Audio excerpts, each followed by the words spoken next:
Since assumption of office, President Bola Tinubu has been receiving different and several guests at a villa at the State House. And today, he's received Nigeria billionaire businessman Mr. Aliko Dangote.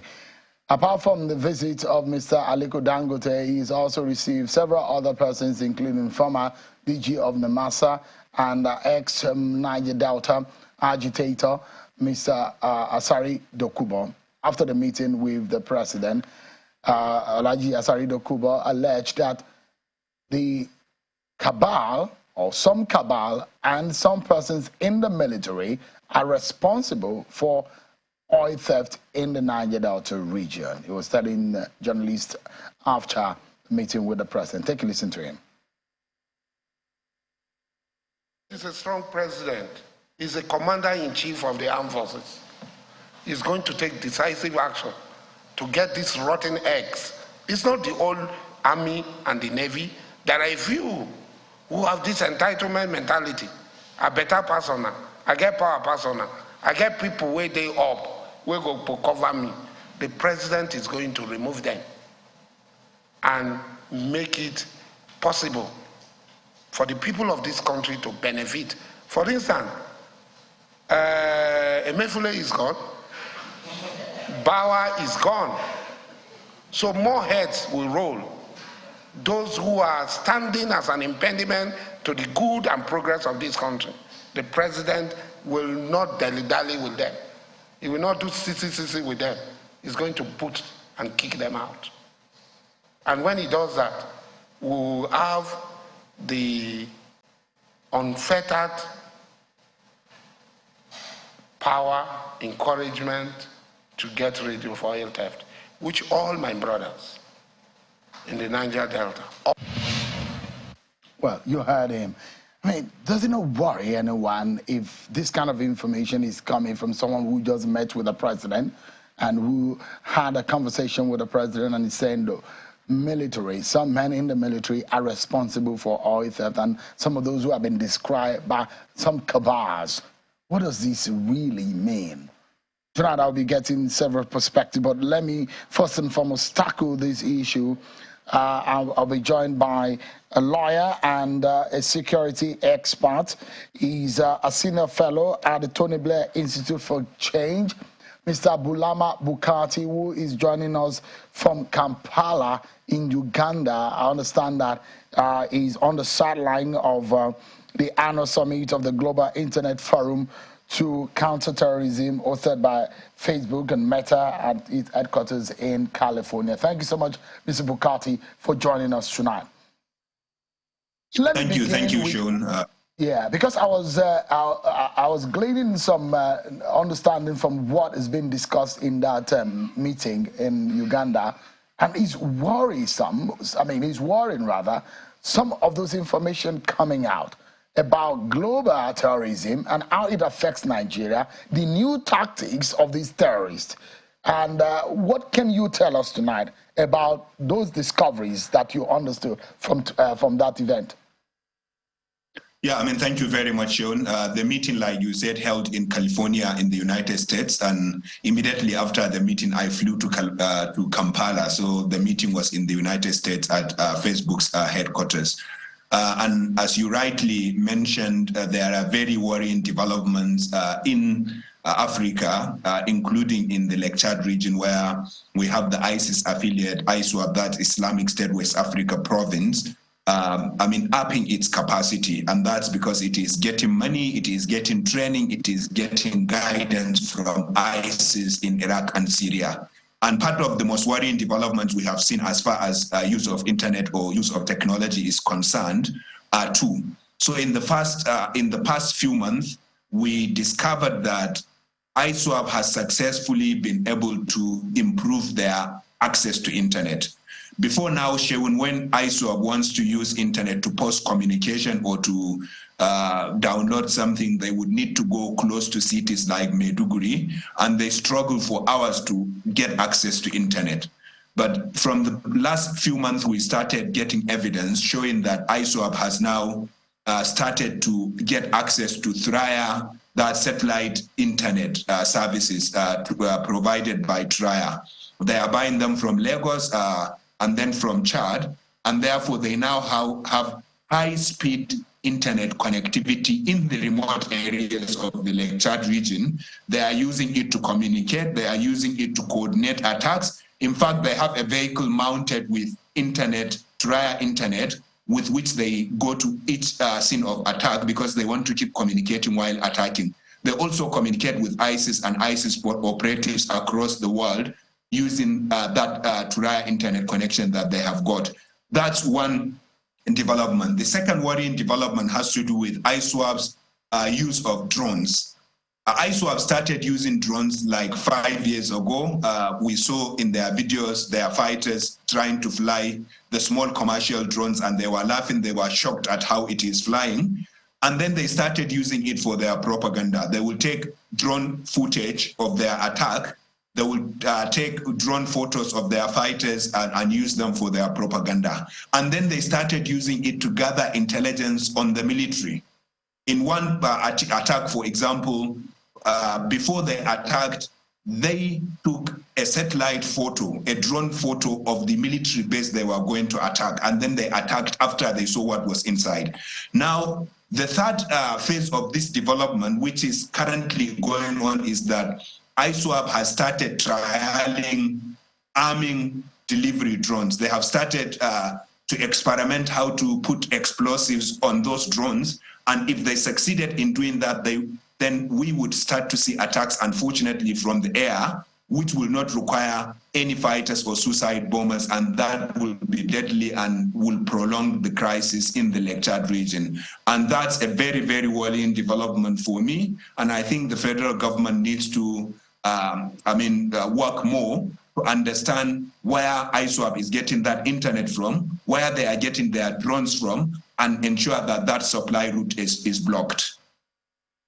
This is, I wouldn't push further for some of what we know at the moment that could be useful for the security agencies, rather fall in the hands of the extremists, perhaps something that the state can use in countering some of these activities of these insurgents. But then the question is that when this attitude is coming from these insurgents, the intel now that you are able to give Nigerians, so everyone to be aware of the possibilities and the change in the dynamics and dynamism of these extremist people. Now, the question is, if you are to advise a new government that's just spent 3 weeks in office, and these new dynamics coming into play, which will change the guerrilla attitude of these extremists, what would you be saying to such a government?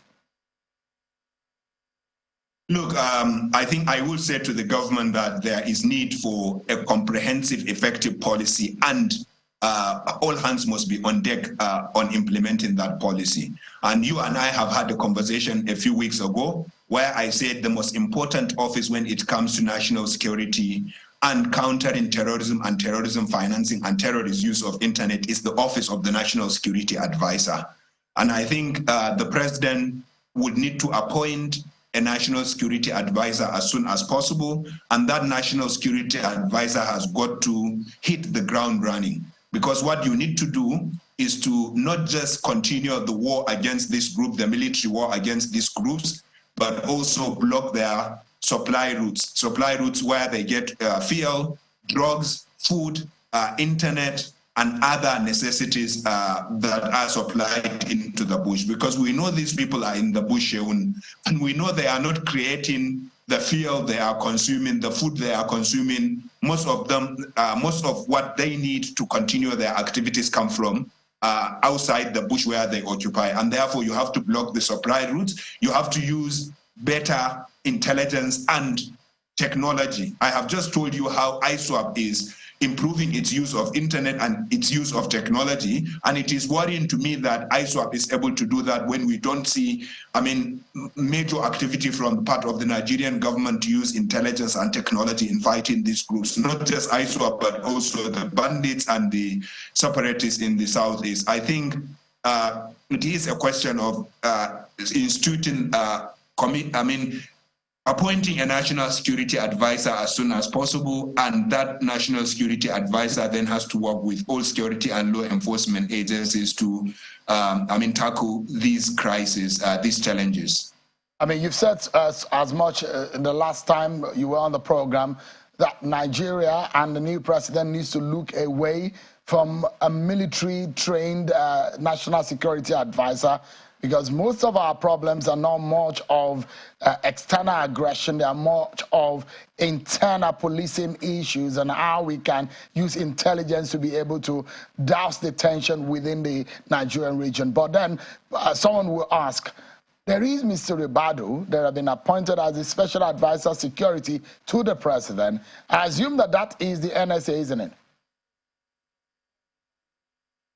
No, I don't think so. I saw the news on Mr. Nuhu Ribadu's appointment. We congratulate him and wish him well. I hope Mr. Nuhu Ribadu would work with all stakeholders, including experts and the communities, to advise the president properly. But I don't think his appointment replaces the office of the National Security Advisor. I say that because, as you said, the announcement said Mr. Nuhu Ribadu was appointed as Special Advisor, National Security. But the office of the National Security Advisor is not just a statutory office, it is also a constitutional office. If you look at Section 25 of the Constitution of the Federal Republic in 1999, it provides clearly that one of the members of the National Security Council is the National Security Advisor. If you looked at the list, number G is the National Security Advisor, is a member of the National Security Council. So you can say by that provision of Section 25 of the Constitution, the office of the National Security Advisor, called National Security Advisor, is a constitutional provision. But also when you look at Section 4 of the Security Agencies Act, National Security Agencies Act 1986, I believe, that Section 4 provides for the office of the Coordinator on National Security. And of course, it says Coordinator on National Security, but successive governments have called it National Security Advisor. And then you look at the many sections of the Terrorism Prevention Act 2022. The Terrorism Prevention Act 2022 mentions National Security Advisor in 18 different places, and it calls him the National Security Advisor. For example, in Section 4 of the Act, it provides for the National Counter-Terrorism Center, the establishment of the National Counter-Terrorism Center, and it says that center should be established in the office of the National Security Advisor. The same section then goes on to provide that the National Security Advisor should have supervisory powers over the National Counter-Terrorism Center. And then, for example, Section 6 of the same act establishes the National Sanctions Committee, Nigeria Sanctions Committee, which is for sanctioning terrorism or persons connected with terrorism. Now, that section also provides that the National Security Advisor shall be a member of the Nigeria Sanctions Committee. If you progress, you will see many others, other provisions of the Act, like the Victims Trust Fund. A representative of the National Security Advisor is needed in the committee, and therefore the office of the National Security Advisor is a constitutional requirement, just like the office of the Attorney General of the Federation or the office of the Auditor General or Accountant General. And therefore, I believe President Tinubu has fantastic lawyers around him, and they will advise him that the office of the National Security Advisor is needed. And Mr. Ribadu's appointment does not replace that. It's not just a nomenclature. This is a legal, constitutional, statutory requirement that must be met. So, and of course, even if you removed, sorry, Shaun, I just want to make this point. Even if you removed the constitutional requirements, if you do not have the National Security Advisor, our Terrorism Prevention Act will be unimplementable, because the major person with the biggest duty in the Terrorism Prevention Act is the National Security Advisor, and therefore that act will be empty and hollow if the National Security Advisor is not appointed. So interesting. So the third schedule of the Constitution, the Part K, Section 25, which talked about the National Security Council. And as listed, the president being the chairman, the vice president being the deputy chair, the chief of defense staff, the minister of interior, the minister of defense, the minister of foreign affairs, the national security advisor. I guess this is a portion where some legal scholars are saying it is statutory. It cannot be changed. It's enshrined in the Constitution. But I mean, if you know the way Senator Bola Tinubu had operated, he's someone who had played around nomenclature and used offices in a manner in which it suits its purpose. But in this sense, what kind of security NSA do you think we should be looking at? Look, I think President Tinubu would be advised by his lawyers that this is not just a nomenclature, as I explained. For example, Sheon, you cannot change the name of the Attorney General of the Federation and Commissioner of Justice, a Minister for Justice, to become, for example, advisor on justice matters or advisor on, judiciary. It has to be the Attorney General of the Federation, or you cannot change the name of the Accountant General or Auditor General. And therefore, I believe with this constitutional provision under Section 25G, and the provisions, the 18 different provisions of the Terrorism Prevention Act, the Office of the National Security Advisor has to be National Security Advisor, and I believe President Tinubu will be advised accordingly.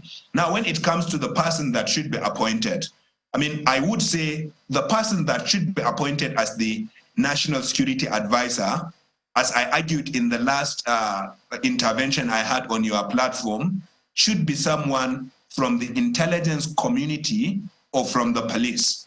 And I say that because, as I said last time, in the last 30 years, we have had 9 national security advisors. All of them, except one, came from the military. And of course, we know that they have done their best, but their best was not good enough, because with every successive national security advisor, we saw insecurity worsening in Nigeria. And therefore, I think the president should look away from the military and appoint someone from the intelligence community or from the police. And Nigeria has fantastic, wonderful people, senior officers from the police and the intelligence community that can discharge that role. But I think the president should look for someone who has reached the peak of his career in that. And I say someone who has reached the peak, the pinnacle of his career, because the functions of the National Security Advisor in coordinating the fight against terrorism, against internal insecurity, as well as external threats is enormous. And you need to get someone who will be respected by the service chiefs and by the intelligence community. And if you want to get someone who is respected by the service chiefs, like the Chief of Defense Staff or the Chief of Army Staff or Air Staff, or any of them, if you want to get someone who is respected by the service chiefs, respected by the Inspector General of Police, respected by the directors of the intelligence agencies we have, but also respected by other agencies of government, you need to get someone who has reached the pinnacle, the apex of his career in intelligence or in policing. But secondly, you also need someone who has a bad eye view of the insecurity challenges in Nigeria, not just the kinetic challenges, but also the socio-economic challenges, the role of the community, the role of traditional and religious leaders, the role of community leaders and other leaders in the communities. And I think to get that, you need someone who is enormously experienced and who is very much respected in the country. And therefore, I think someone who has reached the apex of his career in policing or in national intelligence should be the person for that job. And perhaps someone who is not really into politics, because severally those who have won that national security issues should not be politicized and they should not be used for witch hunting. That's the view of a few people. I don't know if you agree. Absolutely, I agree, absolutely. And I made that point on your last program, that national security, Sheun, has become an existential threat for Nigeria, and it is too important to be politicized. And that's why it cannot be a political compensation for the political contribution of any individual. And I know the president will understand that there is a national security imperative in appointing a national security advisor that is a professional, someone who is immune from the politics, someone who will not be, influenced by politicians or by people who may have a stake in fomenting our insecurity. For example, if you looked at the clip of Kubo Asari that you played, what he is saying is worrying. And you need to get someone whose ears are plugged from politics and political criticisms, and someone who does not have political aspirations, and entrust him with that responsibility so that he will be fully professional, dedicated, and focused on that job, not on the politics or anything to do with partisan engagements. Before I allow you go, Mr. Bukarti, what Asari Dokubo said about the military and some cabals that are involved in oil theft in the Niger Delta region, how do you think that President Tinubu will handle this kind of scenario? It is a tricky one, isn't it? It is a tricky one, but Dokubo Asari's revelation is not new, Sheon. If you look at, for example, the Boko Haram crisis, the current vice president and the current governor of Borno State, as well as senators like Senator Ali Ndume, have alleged consistently that some rogue members of the military are involved in the war economy that has been created in the Northeast. There are also similar allegations in the Northwest. Now we have similar allegations from the Niger Delta. I think one mistake that we should not make is that we should not think that this conspiracy that Dokubo Asari spoke about is institutional. It's not institutional. It is not the military itself or any section of the military that is officially coordinating or getting involved in those criminal or terrorist activities. It is some rogue elements in the military, rogue elements from the police, rogue elements from the intelligence agencies, and unfortunately you have rogue persons in each and every agency, not just in Nigeria, but across the world. And therefore, I think we should understand that. And I think the president should take that seriously, even though I think saying 95%, as Dokubo Asari said, is exaggerated.